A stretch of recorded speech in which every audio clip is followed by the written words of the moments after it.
Antes de começarmos, respire fundo. Feche os olhos por um instante e imagine.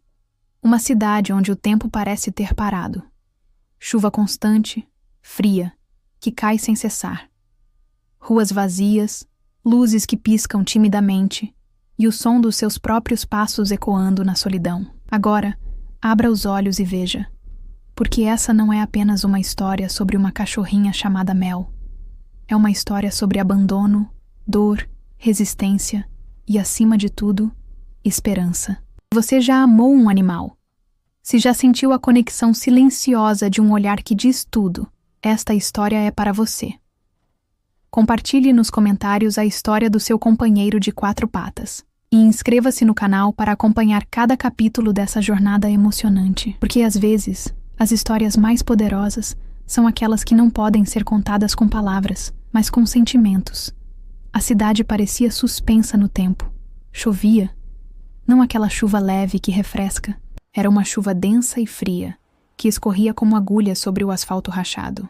As luzes dos postes piscavam timidamente, refletidas em poças sujas, que espelhavam o abandono. As ruas estavam quase vazias, como se a vida tivesse desistido de passar por ali. Apenas os passos apressados de desconhecidos cortavam o silêncio. Passos que não paravam, que não viam, que não sentiam. E ali, entre as sombras de prédios mofados e becos esquecidos, uma figura se movia com dificuldade. Era Mel, uma cadelinha caramelo, de olhar perdido, alma cansada e patas que já não respondiam com firmeza. A cada passo, o corpo magro vacilava. A barriga pesada e arredondada denunciava uma urgência silenciosa. Seus olhos, opacos pela dor e pela fome, buscavam instintivamente algo que ela nem sabia se existia mais. Um lugar seguro. A pele úmida grudava na sujeira acumulada da rua. As pulgas faziam festa sobre sua pelagem escurecida. O frio cortava como navalha, mas nada doía mais do que o silêncio em volta. Um silêncio que gritava: "Você está sozinha." Mel já havia tido um nome sussurrado com carinho, uma mão que a afagava. Mas essas lembranças vinham em flashes, como sonhos distantes que se apagavam ao acordar. Ela havia sido deixada para trás, sem explicação, sem despedida. Como se sua existência tivesse deixado de importar de um dia para o outro. Agora, sua única companhia era a fome. E a fome não tem rosto, nem compaixão. Ela cutuca, machuca e consome. Mel vasculhava lixeiras, esgueirava-se pelas portas de restaurantes, esperava sob as marquises. Nada. Só olhares apressados, gestos para afastá-la. Um chute aqui, uma buzina ali. Ser invisível doía. Mais doía saber que seus filhotes logo nasceriam. E ela não tinha onde colocá-los. As contrações já vinham de tempos em pequenas facadas em seu ventre frágil. O instinto de mãe a fazia andar, buscar, insistir, mas cada novo passo parecia mais impossível. E quando o vento soprou mais forte, levantando restos de papel e sacos plásticos como se zombassem dela, Mel se encolheu ao lado de uma caçamba de lixo. Aquilo seria o que ela teria de abrigo. E ali, entre o ferro frio e os cheiros pútridos, ela se deixou cair. Uma lágrima escorreu. Não pelos olhos, mas pela alma, como se o mundo inteiro tivesse falhado com ela. Nessa noite, a cidade não parecia ter espaço para milagres, apenas para os esquecidos, apenas para os que andam na contramão da pressa, da indiferença, da rotina insensível. Mas Mel resistia, porque mães resistem, mesmo quando tudo está contra elas. Ela fechou os olhos respirou fundo, ou tentou. O mundo parecia girar devagar demais. O frio parecia querer vencer, mas algo dentro dela, talvez um sussurro antigo, talvez um fio de esperança, insistia. Não desista. E foi nesse instante, nesse espaço entre o quase e o ainda, que algo se moveu na escuridão. Um barulho sutil, passos, uma presença. Mel não sabia, mas aquela noite onde tudo parecia prestes a acabar, escondia um destino que ela jamais poderia imaginar. Mal sabia ela que naquela noite tudo mudaria para sempre. A tempestade parecia não ter fim. A chuva descia pesada, como se quisesse apagar tudo que ainda restava em pé naquela cidade esquecida. O vento cortava com fúria, levantando sacolas plásticas e folhas mortas que dançavam como fantasmas nos becos escuros. Mel tremia, não apenas de frio, mas de dor. As contrações haviam começado. No início, intervaladas, como um aviso. Agora, vinham em ondas, impiedosas. Cada espasmo fazia seu corpo estremecer. A respiração saía em arfadas curtas, desesperadas. O instinto gritava: precisa achar abrigo. Mas as pernas exaustas mal a sustentavam. Ela se arrastou pelos cantos, farejando o chão molhado, olhos buscando qualquer fenda que oferecesse segurança. Um portão fechado. Uma marquise ocupada. Uma garagem trancada. Nada. Tudo era hostil. Foi quando a viu. Uma caçamba de metal, encostada a um muro grafitado. Era suja, fedia a lixo velho e restos de comida podre. Mas era seca. E naquele momento, seco era o suficiente. Com esforço, Mel se esgueirou por uma fresta entre sacos rasgados, latas amassadas e papéis encharcados. O ferro gelado da estrutura colava em sua pele fina, mas ela se deitou ali mesmo, num canto escuro, longe do mundo. As contrações vinham mais rápidas agora, e com elas, uma dor que não era apenas física, era ancestral. Era a dor de uma mãe que sabe que seus filhos chegarão, mas não sabe se conseguirá recebê-los como merecem. O primeiro filhote nasceu entre gemidos abafados. Pequeno, ensanguentado, escorregando para o chão duro e sujo. Mel o puxou com o focinho, instintivamente. Lambeu-o, forçando-o a respirar. Ele se mexeu. Fraco, mas vivo. Ela suspirou, aliviada, por um segundo. Logo veio o segundo. Depois o terceiro. Cada um trazendo consigo um fio de esperança e uma nova onda de desespero. O corpo de Mel tremia. Não havia forças. Ela sangrava. E o leite, o pouco que ainda existia naquele corpo desnutrido, mal parecia suficiente para um, quanto mais para todos. Ela os juntou com o que restava de energia. Um círculo de vida no meio do lixo. Enrolou-se sobre eles, tentando protegê-los do frio, da chuva que respingava, do mundo. Mas por dentro, seu coração batia rápido, com medo. Eles vão sobreviver? Pensava, enquanto suas patas mal sustentavam seu próprio peso. Lá fora, o mundo seguia sem saber que uma mãe lutava contra tudo para manter vivos 3 pequenos corações. Lá fora, ninguém parava. Ninguém via e ninguém ouvia. Dentro daquela caçamba, entre o cheiro acre do abandono e a dor de um corpo quase sem forças, Mel se perguntava se havia chegado ao fim, mas algo dentro dela insistia. Foi nesse silêncio entre um trovão e outro, entre um suspiro e um soluço, que ela ouviu. Passos lentos e pesados, aproximando-se. Um farfalhar de sacos, um rangido de botas contra o chão molhado. Mel rosnou baixo, mesmo sem forças. Os filhotes se agitaram sob seu corpo. Ela não sabia quem vinha, não sabia o que esperar, mas sabia que não podia permitir que nada os ferisse. A silhueta de um homem surgiu sob a luz fraca de um poste. Alguém estava ali, perto.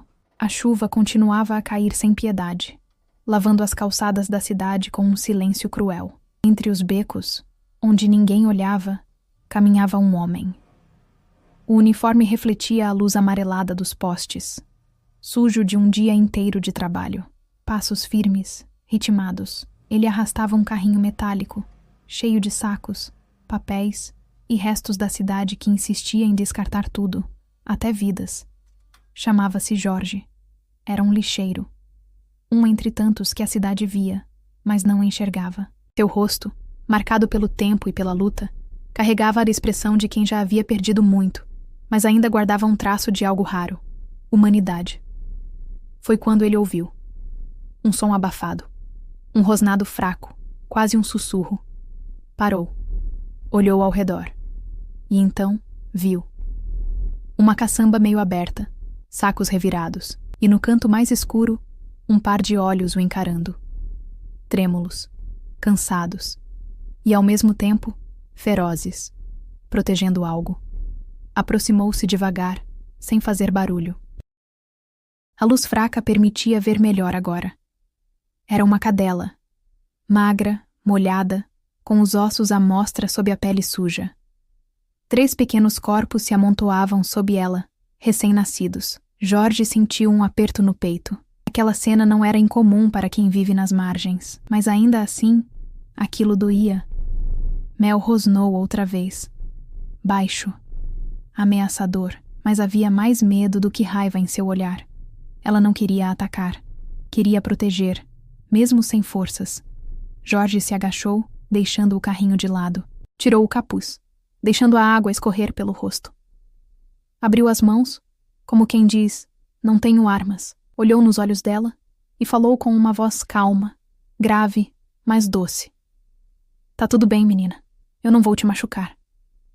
Mel o encarou, sem mover Cada respiração era uma batalha. Seus olhos não confiavam, mas também não resistiam. O instinto dizia para correr, mas seu corpo dizia, não dá. Ele tirou o casaco e o estendeu lentamente. Um abrigo improvisado, um gesto simples, mas que carregava o peso de algo que Mel não conhecia há muito tempo. Cuidado. Com paciência, Jorge se aproximou. Mel não recuou. Estava vencida. E talvez, só talvez, aquele homem não fosse como os outros. Com cuidado, ele passou os braços por baixo do corpo frágil da cadela, recolhendo também os filhotes. Mel estremeceu, mas não lutou. Nos braços daquele estranho, havia calor. Via algo que seu coração cansado não reconhecia de imediato, mas sentia. Segurança.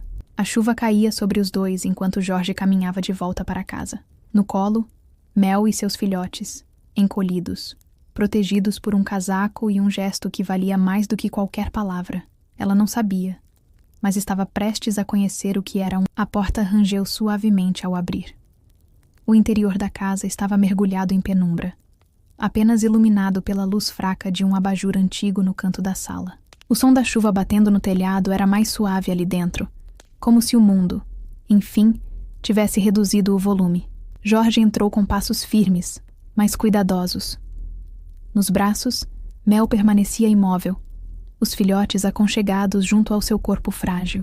Maria, sua esposa, apareceu na entrada da cozinha, ainda com o avental amarrado na cintura e os olhos cansados do dia que havia sido longo demais. Ela viu a cena e parou. O tempo parou com ela.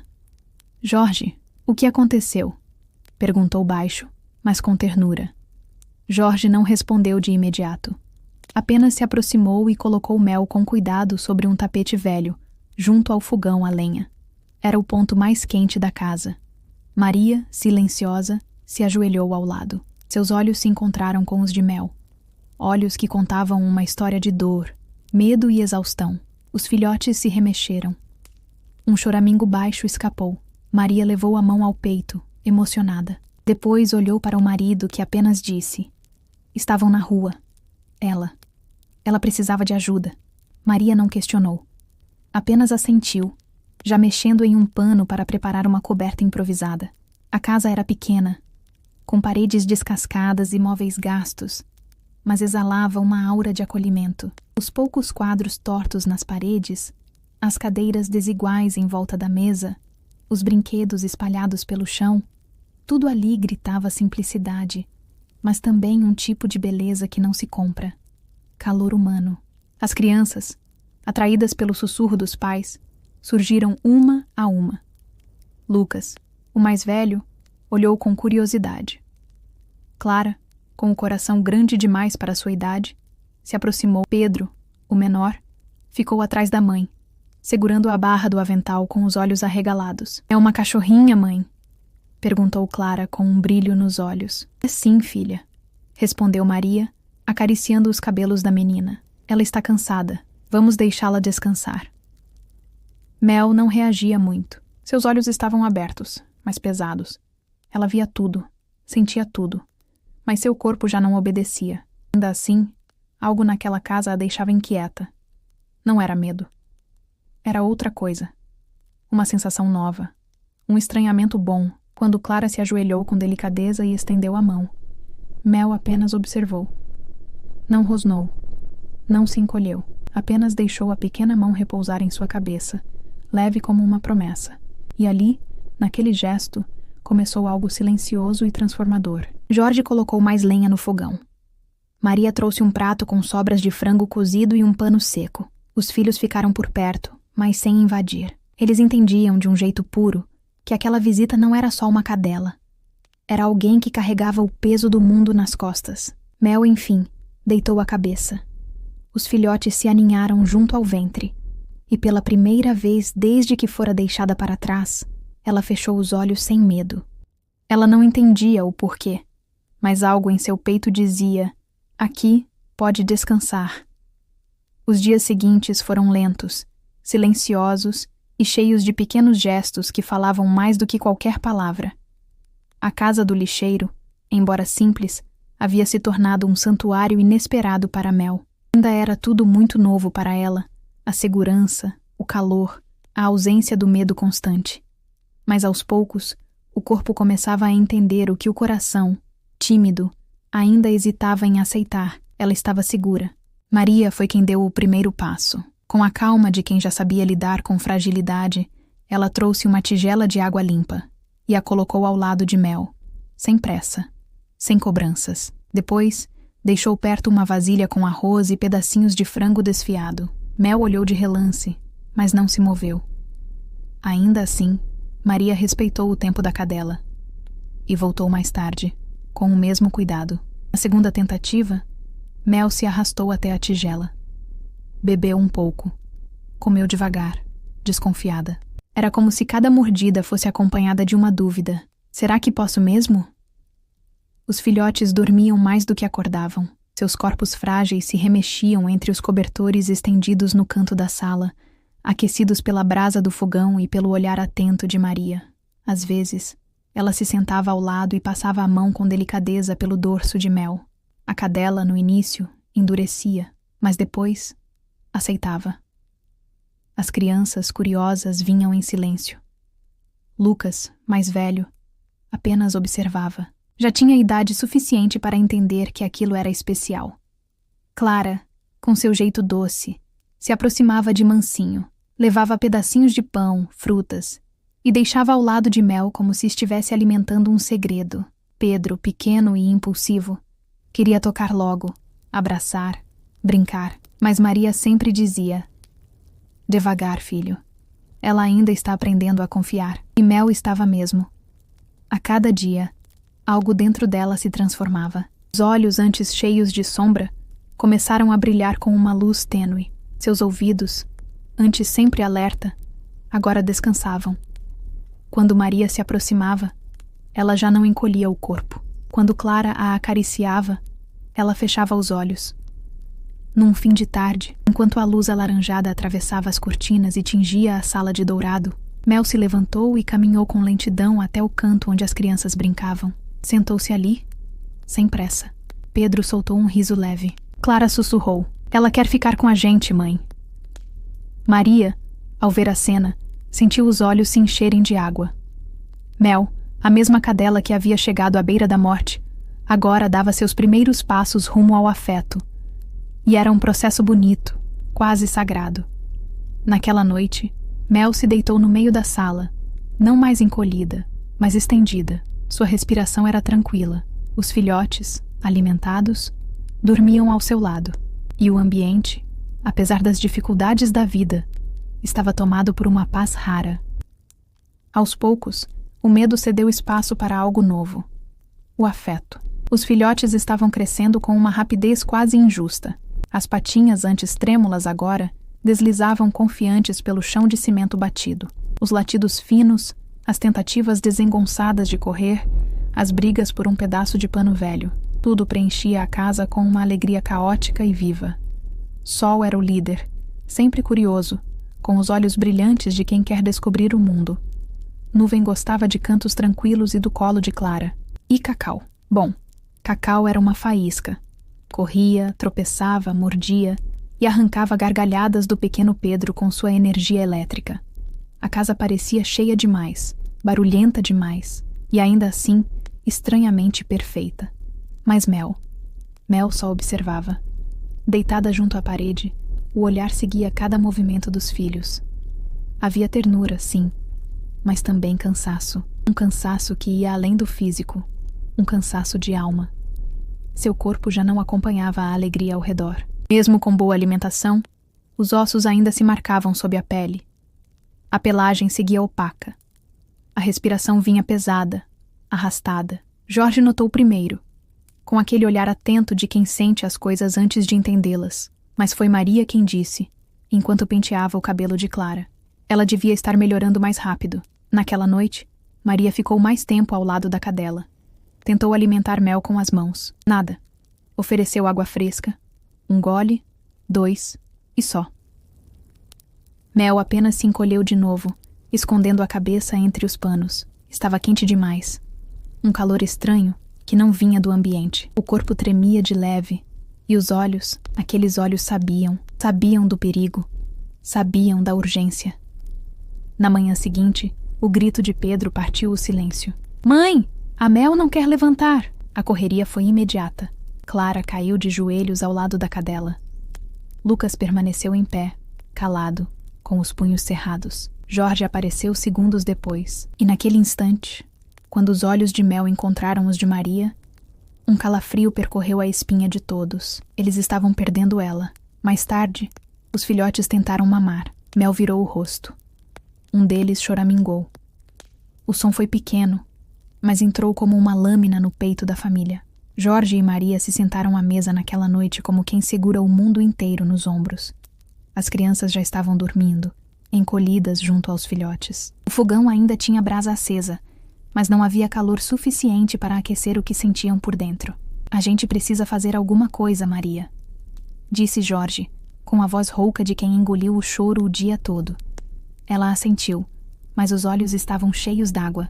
O aluguel vence semana que vem. O gás está acabando. O Pedro tá com os tênis furados. E agora isso. Ele abaixou a cabeça, pressionando as mãos contra a testa. Eu sei. Mas eu não consigo olhar para ela desse jeito e fingir que tá tudo bem. Eu também não consigo, respondeu Maria. Mas Jorge, a gente tá se equilibrando num fio. E eu não sei quanto tempo mais a gente aguenta. Jorge ficou em silêncio por um tempo. Então levantou os olhos e disse: Ela é da família. A gente não pediu, mas ela entrou na nossa vida. E agora? Agora ela faz parte da gente. Maria suspirou. E se a gente não conseguir salvar ela? O silêncio que seguiu doeu mais que a pergunta. Na madrugada, Cacau começou a tossir. Era um som seco, entrecortado. Depois, foi nuvem que se arrastou para perto de Clara, com os olhinhos baixos. Até Sol, o mais forte, parecia cansado. Era como se o desânimo da mãe começasse a se espalhar nos corpos pequenos, invisivelmente. Pedro ajoelhou-se perto da cama, as mãozinhas unidas, os olhos fechados com força. Papai do céu, cura a Mel. E os filhotinhos também, por favor. Na manhã seguinte, Jorge saiu cedo. Andava pelas ruas como quem carrega um peso no peito. Foi direto ao açougue. Eu tô com uma cachorrinha doente. É a mãe dos filhotes. Vocês sabem que a gente cuida. Precisava levar ela no veterinário. O senhor tem como me emprestar um dinheiro? O açougueiro balançou a cabeça pesaroso. Tá difícil para todo mundo, Jorge. Eu queria, mas não dá. Tentou no jornaleiro. Gosto de bicho, você sabe. Mas agora não consigo. Talvez semana que vem. Cada não deixava marcas. Ele sabia que ninguém era obrigado. Sabia que todos também lutavam com suas próprias dificuldades, mas isso não fazia o buraco no peito diminuir. Enquanto isso, Maria fazia o mesmo no bairro. Passava em portas, falava com mães, com senhoras que vendiam bolo, com antigas patroas. Você conhece algum veterinário solidário que atenda sem cobrar tudo agora? Recebeu um número num pedaço de guardanapo. Dizem que esse ajuda, mas é longe e vive cheio. Quando voltou para casa, os pés ardiam. O corpo doía. Jorge estava no degrau da porta, com o rosto afundado nas mãos. Eu devia conseguir, murmurou ele. Eu sou o pai. Eu tinha que dar um jeito. Maria ajoelhou-se ao seu lado. Segurou suas mãos trêmulas. Você tá tentando, Jorge. Isso já é mais do que muita gente faz. Ele balançou a cabeça. Mas não tá sendo suficiente. Eu me sinto tão pequeno. Ela apertou suas mãos com firmeza. Nós só estamos lutando contra algo maior, mas a gente vai conseguir. Juntos. Dentro da casa, Mel respirava com dificuldade. Os filhotes dormiam colados ao seu corpo. O frio invadia pelas frestas. O vento assobiava entre as telhas soltas. Mas ninguém reclamou de fome, de cansaço, de medo. Todos estavam unidos por algo maior do que eles próprios. A vontade de não deixar o amor morrer. E naquela noite escura, mesmo com tudo contra, uma centelha seguia viva. No outro dia, era um sábado nublado quando a visita chegou. Sem aviso, sem convite, um carro velho parou diante da casa simples, levantando poeira no caminho de terra. Do banco do passageiro, desceu Alzira, tia de Jorge. Boca afiada, postura imponente, olhos sempre prontos para julgar. Ela mal cruzou o portão e já começou. Então é aqui que vocês estão morando? Achei que depois de tanto sacrifício vocês teriam subido um degrauzinho, né? Maria, que lavava roupas no tanque, secou as mãos no avental e disfarçou o incômodo. Jorge, sentado na varanda, apenas observava, silencioso. Alzira entrou na casa como se fosse dela. Olhou em volta, examinando cada canto com ar de desprezo. Quando viu Mel deitada sobre os panos, os filhotes aos seus pés, arqueou uma sobrancelha. E isso é verdade mesmo? Que vocês estão gastando com cachorro doente? Ninguém respondeu de imediato. Clara parou de brincar com os filhotes e se encolheu perto de Pedro. Maria apertou os lábios, como quem segura uma palavra pesada. Jorge apenas se levantou, devagar. Mel tá doente, sim, e a gente tá tentando ajudar. Alzira bufou. Ajudar? Com que dinheiro? Você mal paga as contas, Jorge. Já tem 3 filhos para cuidar. E agora mais essa. Isso é irresponsabilidade. Maria ficou vermelha. As palavras da tia cortaram como navalha. Ela olhou para os filhos, para Mel, depois para Jorge. A Mel nos escolheu quando ninguém mais quis saber dela. Disse Maria, num tom baixo, mas firme. E a gente também escolheu ficar com ela. Ela é parte da família agora. Família? Alzira deu uma risada seca. Cachorro não é gente, Maria. Tá na hora de vocês crescerem e parar de brincar de conto de fadas. Sabe o que vocês vão ganhar com isso? Mais dívida. Mais problema. Pedro começou a chorar. Clara abaixou a cabeça. Jorge deu um passo à frente. Já chega, tia. O tom dele era calmo, mas irredutível. Havia uma dureza ali que raramente aparecia. Alzira se calou, surpresa. A gente pode não ter muito. Pode até não ter nada. Mas o que a gente tem, a gente divide. A Mel apareceu quando a gente estava no pior momento. Ela não pediu nada. Só ficou. E por isso ela tem mais lugar aqui do que muita gente que vem só para apontar o dedo. Maria respirou fundo, tentando conter as lágrimas. Jorge olhou para ela, e aquele olhar dizia tudo. Eu tô com você. Alzira pegou a bolsa, deu meia volta e saiu sem se despedir. O som dos passos pesados ecoou pelo quintal, e o portão, ao bater, deixou no ar uma tensão que demoraria a passar. Mas dentro da casa, o clima se suavizou. Maria se ajoelhou ao lado de Mel, passou a mão sobre sua cabeça e sussurrou. A gente tá junto, minha amiga. Até o fim. A casa onde Maria trabalhava era muito diferente da sua. Alta, de muros pintados e jardim podado, com janelas amplas e móveis que pareciam intocados. O silêncio ali era diferente do silêncio de sua casa. Não era feito de cansaço ou dor, mas de distância, de contenção. Naquela manhã, Maria chegou mais cedo, como sempre fazia. Colocou o avental, amarrou os cabelos e começou a limpar a cozinha de mármore claro. Os dedos tremiam um pouco. Dormira mal. Mel piorara de novo. Os filhotes tossiam. O medo já morava em seu peito. A patroa, Dona Helena, apareceu na porta da sala.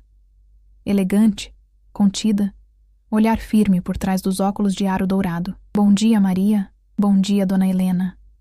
Durante horas, trabalharam. Helena fazia anotações no tablet. Maria esfregava o chão, polia os talheres, mas a cabeça estava longe. Em Mel. Nos filhos.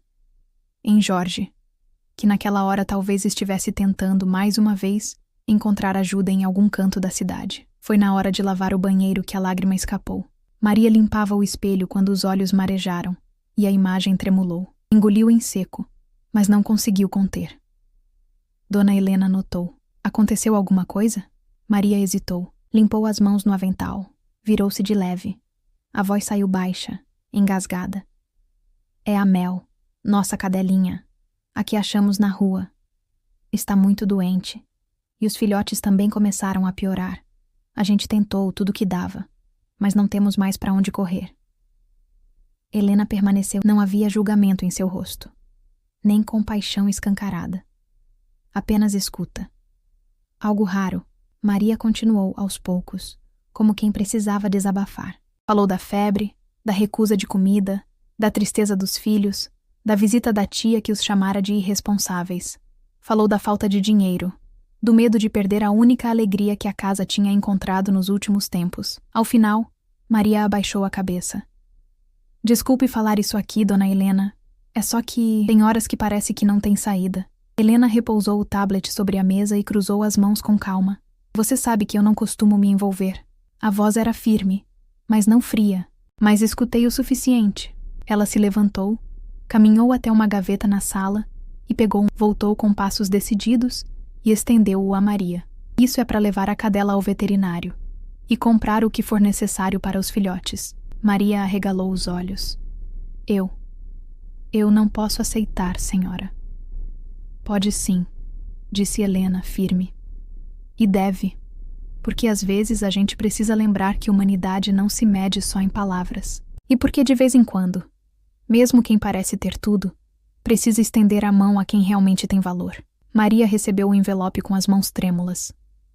Não abriu, apenas o abraçou contra o peito. Os olhos, agora transbordando, não conseguiam encontrar palavras. Dona Helena assentiu com um leve aceno e saiu da sala. Maria ficou ali, sozinha, segurando mais que papel, segurando a esperança. O fio que pode mudar um destino inteiro, e naquele silêncio elegante, nasceu uma gratidão que palavras não sabiam descrever. O trajeto até a clínica parecia mais longo do que realmente era.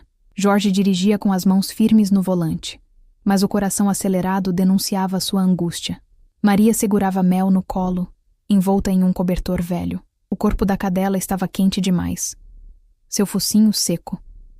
Os olhos abertos, mas distantes, como se ela enxergasse um mundo que os humanos ainda não conseguiam ver. No banco de trás, Clara e Pedro estavam calados.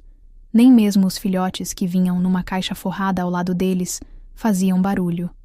Até Cacau, sempre agitada, parecia entender a gravidade do momento. Era como se todos soubessem, sem palavras, que aquele dia podia mudar tudo.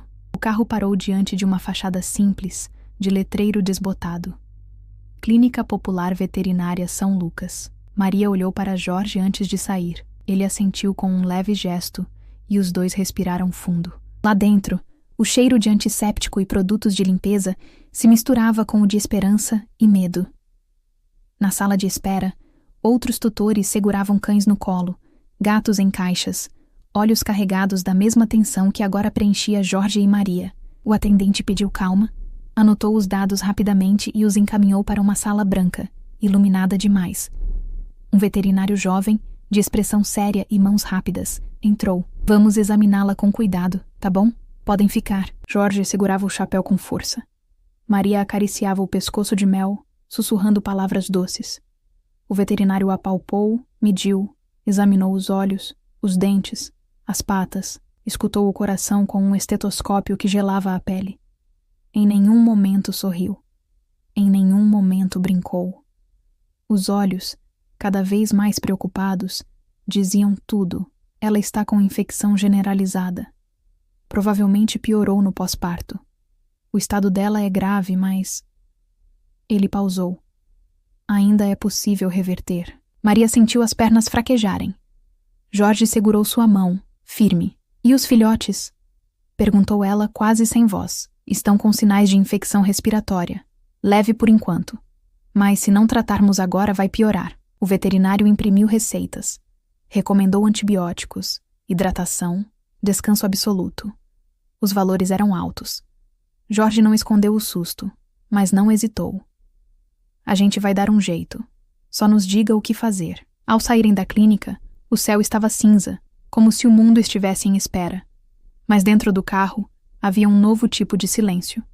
Um silêncio não de desespero, mas de missão. Jorge ligou o motor com as mãos ainda trêmulas. Vamos começar hoje mesmo, disse. Ela vai sair dessa. Eles todos vão. Maria olhou para Mel em seu colo, que pela primeira vez em dias, levantou levemente a cabeça e encostou o focinho em sua mão. E naquele toque frágil, havia mais do que dor. Havia força. Havia vida. A casa voltou a respirar, ainda que com dificuldade. A sacola de papel pardo com os medicamentos, trazida da farmácia veterinária, parecia carregar mais que remédios. Trazia consigo esperança, ansiedade e um tipo de medo que andava de mãos dadas com o amor. Maria organizou os remédios sobre a mesa como se fossem peças sagradas. As seringas, os comprimidos partidos, as instruções anotadas com letras grandes no verso de uma propaganda qualquer. Cada detalhe foi cuidadosamente estudado. A hora certa, o jeito certo. Não havia espaço para erros. O primeiro dia foi difícil. Mel resistia a tomar os comprimidos. Chorava baixo ao ser movida. Os filhotes inquietos se arrastavam ao redor da mãe, como se sentissem que algo dentro dela ainda não estava pronto para voltar. Jorge montou uma área isolada com panos limpos, caixas reaproveitadas e uma luminária improvisada para manter o calor. Era simples, mas funcional. Era o que podiam oferecer. E ali, revezavam-se. Clara limpava as patinhas dos filhotes com panos mornos. Pedro ficava ao lado de Mel, narrando histórias inventadas para distraí-la. Maria administrava os remédios com mãos firmes e olhos aflitos. Jorge acordava de madrugada para verificar a respiração dos pequenos, tocar o focinho de Mel, conferir a febre. Na terceira noite, Sol começou a gemer. Estava quente demais. Recusou a mamada. Seu corpinho, antes o mais forte, parecia desfalecer como vela ao vento. Clara chorou tanto que Maria teve que carregá-la para o quarto, enquanto Jorge e Lucas revezavam entre compressas e tentativas de alimentação forçada com seringa. A madrugada foi longa. Pedro ficou acordado, ajoelhado ao lado do irmão, com as mãos juntas. Sua oração era um sussurro teimoso. Fica, Sol. Por favor, fica com a gente. Às 5 da manhã, Sol se moveu. Fraco, mas firme. Procurou a mãe. Mamou por segundos que pareceram eternos. Jorge segurou o choro. Maria caiu de joelhos e agradeceu, sem dizer palavra. Naquela manhã, Mel levantou a cabeça sozinha. Foi o suficiente para todos acordarem com outro espírito. Clara sorriu. Pedro pulou. Lucas foi o primeiro a gritar. Ela mexeu. Não era milagre. Era luta. Era resultado de noites em claro. De amor em estado bruto. Tipo de amor que não grita, que não posta em rede social, mas que salva vidas silenciosamente. Aos poucos, Mel começou a comer por conta própria. Os filhotes brincavam com mais energia. As tosses diminuíram. Jorge instalou uma cortina velha na janela da sala para barrar o vento.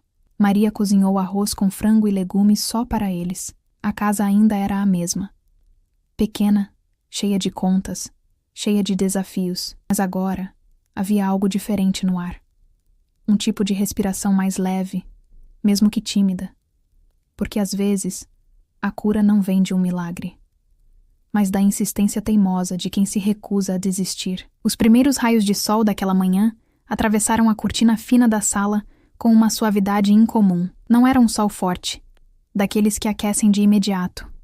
Era tímido, delicado, como quem não queria atrapalhar, apenas anunciar que o pior talvez já tivesse passado.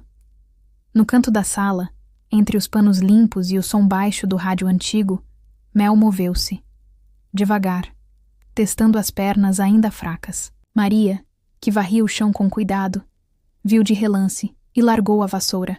Jorge! Clara! Ela levantou! Todos vieram correndo. Clara foi a primeira a se ajoelhar ao lado de Mel, os olhos brilhando. Você tá de pé, Mel! Disse baixinho, quase como se tivesse medo de que qualquer palavra mais alta a fizesse cair de novo. Mel ficou em pé por pouco tempo, mas o suficiente para beber água da tigela ao lado. Bebeu devagar, com dignidade, como se dissesse, ainda estou aqui. Depois, se deitou com calma, mas agora, com outra postura. Não era mais o corpo derrotado que se arrastava. Era um corpo em recuperação. Os filhotes, Como se tivessem esperado esse sinal, explodiram e Cacau correu atrás de uma meia esquecida.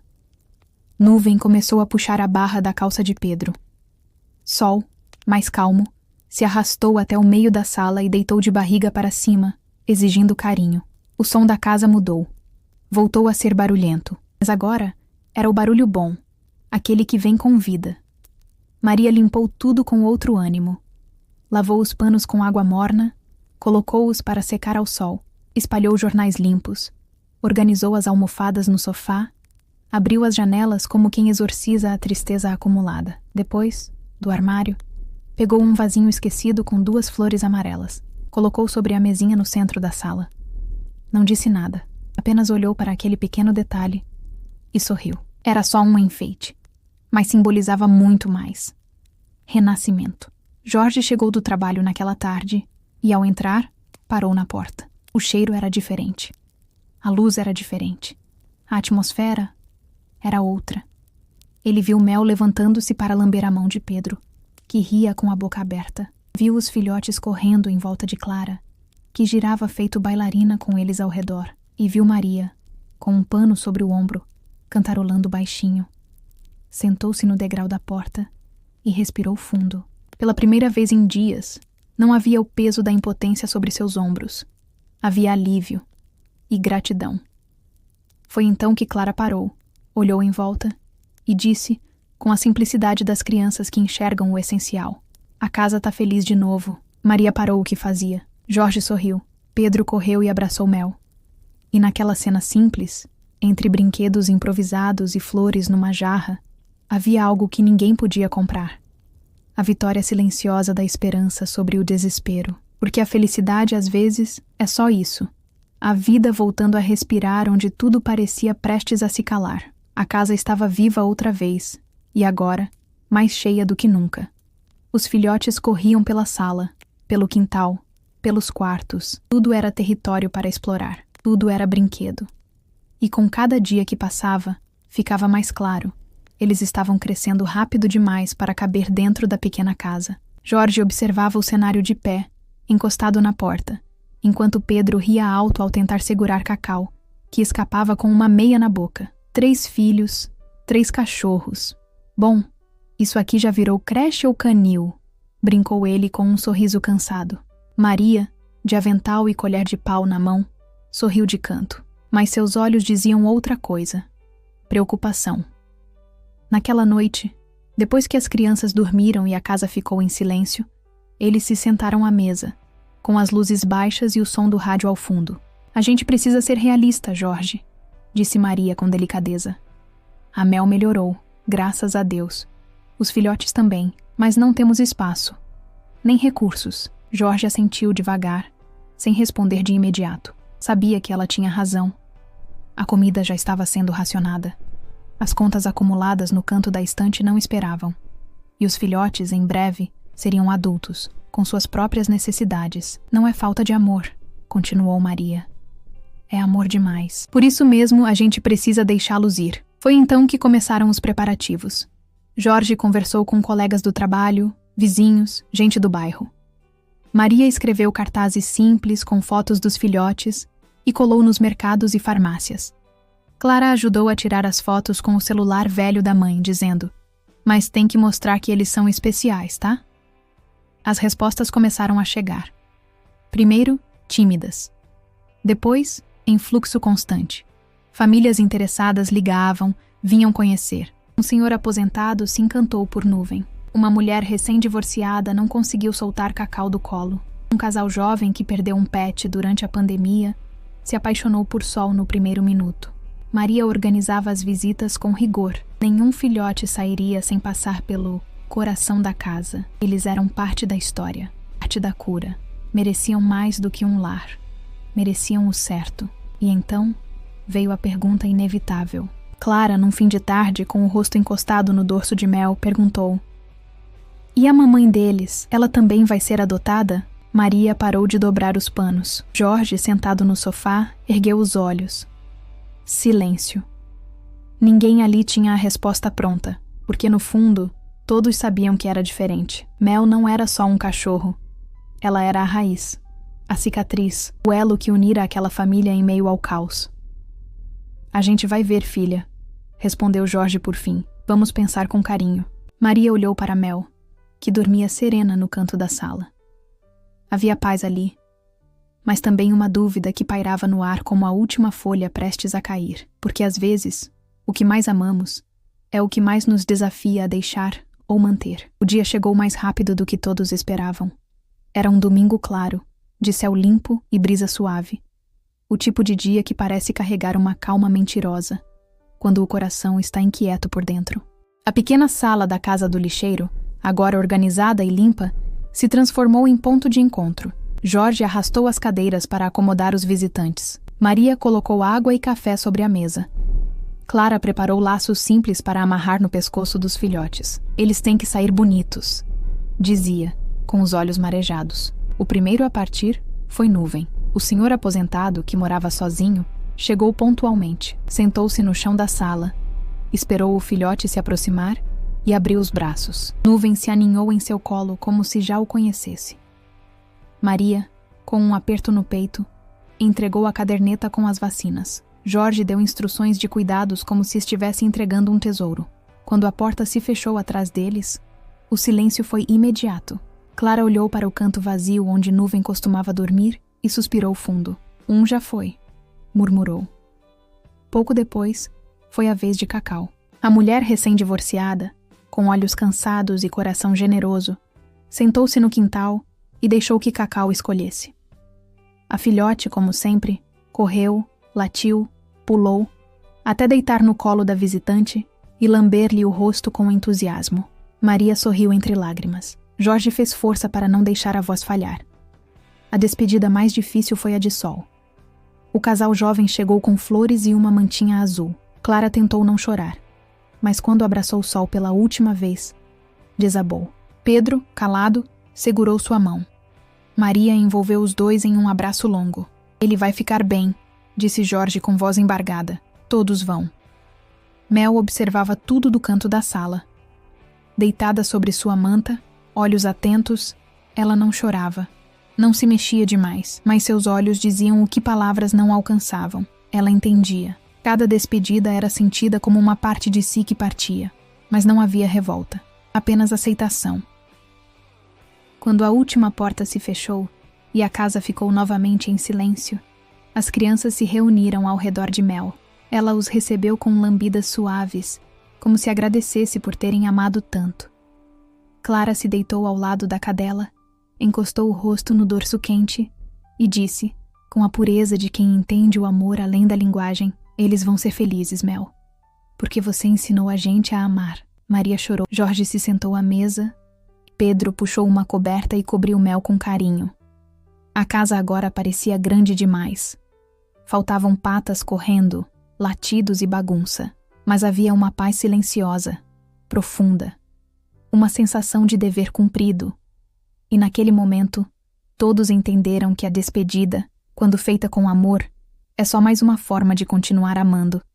Os dias passaram, depois as semanas, depois os anos. A casa do lixeiro continuava simples, ainda com as paredes marcadas pelo tempo e os móveis desiguais, mas dentro dela, algo essencial nunca deixou de florescer: amor. E no centro disso tudo, Mel permaneceu. A decisão foi tomada de forma silenciosa, quase natural. Depois que os filhotes partiram, Jorge e Maria sabiam, não havia mais mundo lá fora que coubesse Mel. Ela pertencia ali. Aquele chão, aquelas vozes, aquelas mãos que a haviam curado mais de uma vez. Ela não era mais a mesma cadela magra, assustada, abandonada numa caçamba. Envelheceu com dignidade. O passo se tornou mais lento. O focinho ganhou pelos brancos. Os olhos, embora um pouco opacos, mantinham o brilho atento de quem conhece cada canto da casa, cada som de porta, cada mudança de humor de seus humanos. Clara cresceu. Os cabelos agora iam até os ombros. Ela estudava à tarde e ajudava a mãe pela manhã. Mas toda noite, antes de dormir, deitava-se no tapete ao lado de Mel, só para dizer: "Boa noite, minha amiga." Pedro já não era mais o menino das orações silenciosas. Corria pelo quintal com a bola debaixo do braço. E às vezes, Mesmo apressado, parava para fazer carinho na cabeça de Mel antes de sair. "Te amo, venha", ele dizia, e Mel balançava o rabo como se fosse a primeira vez. Lucas, agora com ombros largos e mãos de homem, ajudava o pai com o carrinho, recolhia sacos, subia calçadas. Jorge via nele um companheiro e, em Mel, a memória viva do que os manteve unidos nos dias mais difíceis. Mel passou a dormir mais, comer menos. Gostava de ficar perto do fogão no inverno e perto das plantas no verão. Tinha um cobertor só dela, bordado por Clara, com flores costuradas em tecido velho. Jorge dizia que era a rainha da casa, e ninguém ousava discordar. Em uma tarde qualquer, com o céu claro e o som dos pássaros misturado às vozes da vizinhança, Mel saiu lentamente até o quintal. Deitou-se sob o sol, em seu lugar preferido, onde as flores do jardim de Maria dançavam com o vento. Ficou ali, imóvel, mas desperta, os olhos semicerrados, a respiração calma. Sentia tudo, a terra quente sob o corpo, o cheiro de comida vindo da cozinha, a voz de Clara lendo em voz alta, Pedro rindo ao fundo, Jorge martelando algo no portão, Maria cantarolando. Não havia urgência, não havia dor, apenas paz. E naquele instante, com o peito subindo e descendo em ritmo suave, Mel parecia sorrir. Mel encontrou o que nunca teve, e o que nunca mais lhe faltaria: um lar. Às vezes, um simples olhar pode mudar uma vida. Mel não pediu para nascer na rua, não escolheu a fome, o frio, o abandono, mas ela esperava que, em meio ao corre-corre da cidade, alguém olhasse de verdade, que entre 1000 passos apressados, um par de olhos encontrasse os dela e visse mais que um cachorro sujo, visse uma alma. E foi isso que Jorge e Maria fizeram. Eles viram. A história de Mel não é única. Todos os dias, milhares de animais esperam nas esquinas, sob marquises, em terrenos baldios. Esperam por um pouco de comida, um copo de água, um gesto simples que diga: você importa. E se cada pessoa oferecesse apenas isso, alimento, água, carinho, já mudaria o mundo de um animal por completo. Adotar um animal de rua é um ato de coragem. É escolher amar sem esperar nada em troca. É ser herói da vida real, não com capa ou superpoderes, mas com empatia, como Jorge, que estendeu os braços, como Maria, que ofereceu o colo, como Clara, que aprendeu com Mel a amar incondicionalmente. E mesmo que você não possa adotar, você pode fazer a diferença. Pode deixar uma tigela de água na calçada em dias quentes. Pode carregar um punhado de ração no bolso. Pode acionar um protetor local. Pode conversar com seu vizinho. Incentivar a adoção, porque cada ato, cada gesto salva. A castração também é um ato de amor. Evita que milhares de Mels nasçam apenas para sofrer. Controla a população de forma ética, impede doenças, protege os animais e a comunidade. Você tem um pet, castre. Se conhece alguém que tem, converse. Informar é também transformar. Você pode ser o ponto de virada na história de um animal. Você pode ser aquele alguém que aparece quando tudo parecia perdido, como foi com Mel. E acredite, a recompensa vem em forma de olhos brilhando de gratidão, rabos abanando e corações que se conectam para sempre. E se você já viveu uma história emocionante com seu pet, de resgate, superação ou amor verdadeiro, compartilha com a gente nos comentários. Sua história pode inspirar os próximos roteiros e tocar outros corações, assim como Mel tocou o nosso.